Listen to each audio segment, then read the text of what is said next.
अस्सलाम वालेकुम दोस्तों, कैसे हैं आप सब। दिस इज़ मी ताहा पोपाटिया। और आज हम CFAP 4 यानी कि बिजनेस फाइनेंस डिसीजन जो है उसके सिलेबस के बारे में थोड़ी चीज़ें डिस्कस करेंगे।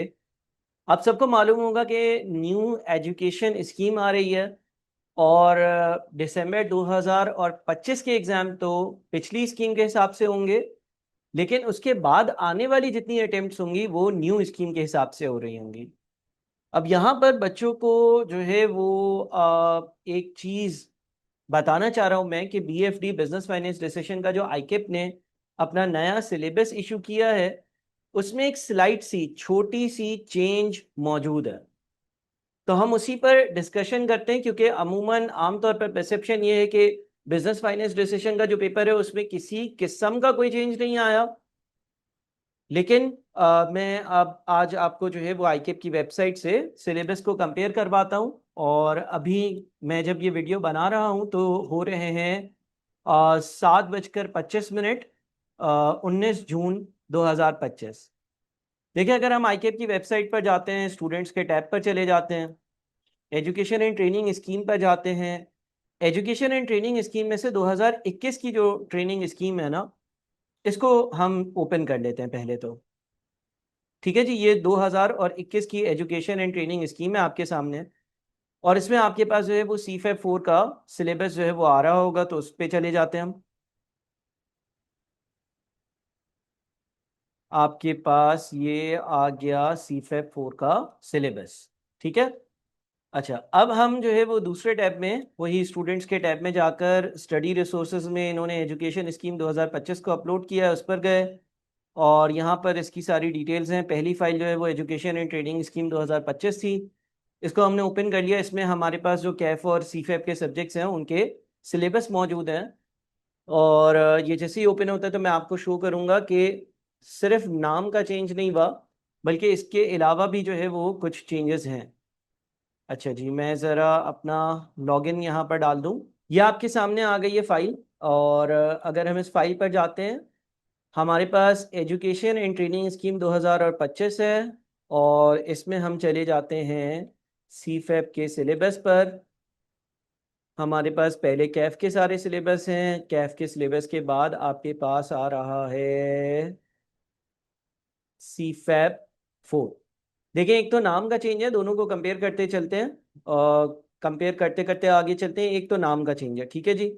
पहले जो नाम था वो बिजनेस फाइनेंस डिसीजन, नया नाम जो है वो स्ट्रेटेजिक बिजनेस फाइनेंस है। नंबर ऑफ आवर्स, ये जो ABC, इसमें जो 3 डिस्ट्रीब्यूशंस हैं वो भी सेम ही है, उसमें कोई भी डिफरेंस नहीं है। आप अगर इस सिलेबस को गो थ्रू कर रहे होंगे तो आपको जो सेक्शन ए है, सिलेबस रेफरेंस ए है, उसमें 5 बातें, सिलेबस रेफरेंस बी में 3 बातें, सिलेबस रेफरेंस सी में कितनी बातें हैं भाई? एक, दो, 2 बातें। इसी तरह से यहाँ पर भी आपको जो है वो 5 बातें, फिर वही 3 बातें और फिर वही 2 बातें मिलेंगी। यहाँ पर कोई चेंज नहीं है।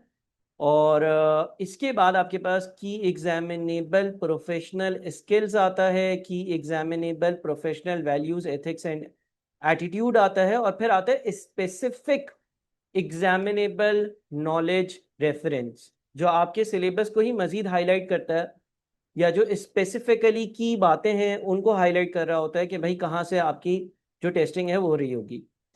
अब जब अगर आप पिछले सिलेबस में इसी जगह पर जाएंगे ना, तो आपको स्पेसिफिक एग्जामिनेबल नॉलेज रेफरेंस में पॉइंट नंबर 1 से लेकर पॉइंट नंबर 11 11 बातें मिलेंगी।